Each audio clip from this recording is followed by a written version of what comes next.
دوسرے نبی حضرت یعقوب علیہ السلام، ان کا واقعہ قرآن بیان کرتا ہے۔ اللہ فرماتے ہیں ام کنتم شہداء، کیا تم لوگ موجود تھے جب یعقوب کے موت کا وقت آ گیا تھا۔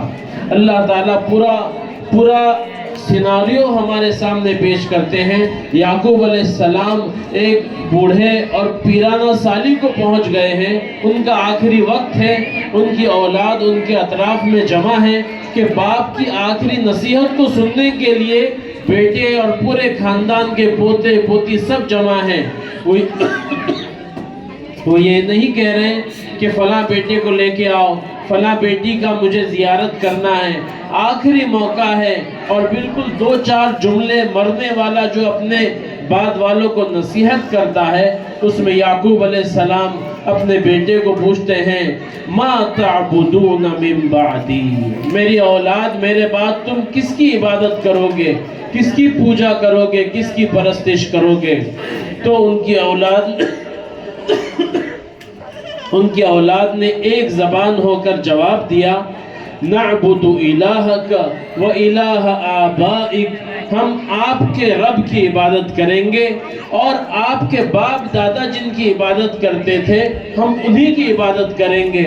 یہ یعقوب علیہ السلام کے باپ دادا کون ہیں؟ پورے دنیا میں نہایت بہت محترم اور عزت والا خاندان۔ ان کے دادا ابراہیم علیہ السلام نبی، ان کے بیٹے اسحاق علیہ السلام نبی، ان کے بیٹے یعقوب علیہ السلام نبی، ان کے بیٹے یوسف علیہ السلام نبی، یعقوب علیہ السلام کے چچا اسماعیل علیہ السلام نبی، پورا نبیوں کا خاندان۔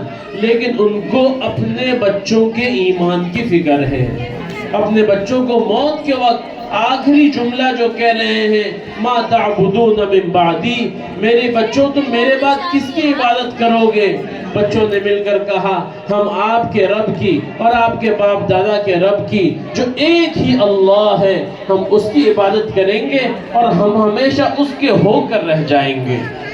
میری محترم ماؤں اور بہنوں، یہ آپ کو اپنے اندر اتار لینا ہے کہ ہم کو ہماری بچوں کی پرورش کس طرح کرنا چاہیے۔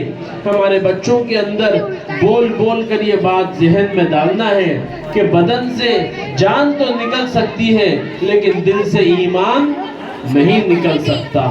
یہ ہم کو اپنے بچوں کے اندر دل میں بٹھانا ہے۔ مکتب کے اساتذہ ہو، ماں باپ ہو، بار بار اپنے بچوں کے اندر وہ چیز پیدا کرنا ہے تاکہ ان کے ذہنوں کے اندر یہ بیٹھ جائے کہ ہمارا رب ایک اللہ ہے۔ چاہے پوری دنیا کتنا ہی ہم کو زور دے اور کتنا ہی شرک اور کفر کی طرف ہم کو ڈھکیلنا چاہے، ہم مرنا تو گوارا کر سکتے ہیں لیکن جہنم میں جانا گوارا نہیں کر سکتے۔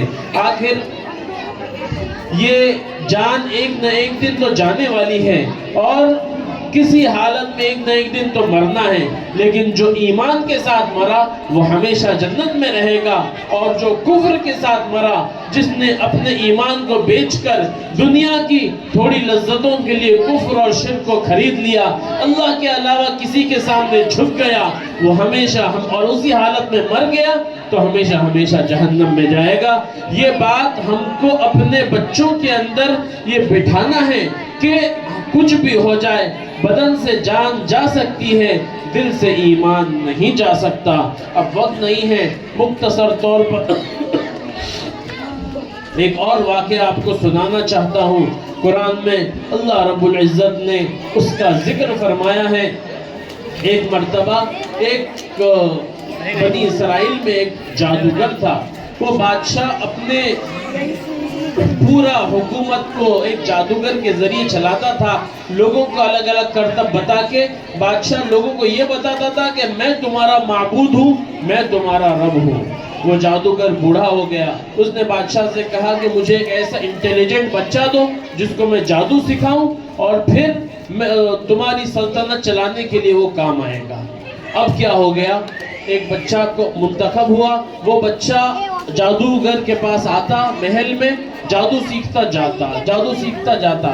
ایک مرتبہ وہ بچے کو ایک اللہ والے کی مجلس مل گئی، وہاں پر اس نے دین کی باتیں سنا، اس کو بہت اچھا لگا تو وہ وہاں پر بیٹھنے لگا۔ اب آتے جاتے ایک مرتبہ ایسا ہو گیا کہ راستے میں ایک بہت بڑا جانور بیٹھ گیا. اب دونوں طرف کی ٹریفک جام ہو گئی, نہ یہاں سے یہاں جا سکتے ہیں نہ یہاں سے یہاں جا سکتے ہیں. اب ایسی حالت میں اس نے سوچا کہ اب بہت اچھا موقع ہے. ایک پتھر اٹھایا اور کہنے لگا یا اللہ, اگر آپ کو اس اللہ والے کی بات جادوگر کی بات سے زیادہ پسند ہے تو میرے اس چھوٹے سے پتھر سے اس جانور کو مار دو. یہ کہہ کر اس نے پتھر مارا. جو اس نے پتھر مارا تو وہ جانور مر گیا. تو اس کو یقین ہو گیا کہ یہ اللہ والے کی بات سچی ہے. اب اللہ تعالیٰ نے اس کے ہاتھ پر لوگوں کو شفا دینا شروع کر دیے. جب اللہ والوں کو معلوم ہوا تو انہوں نے کہا کہ بیٹا, یہ تمہارا معاملہ اللہ تعالیٰ نے بہت اونچا کر دیا ہے. اب تم میرے سے بھی اچھے بن گئے ہو, میرے سے بھی آگے نکل گئے ہو, لیکن اگر لوگ پوچھیں تو میرے گھر کا پتہ نہ بتانا.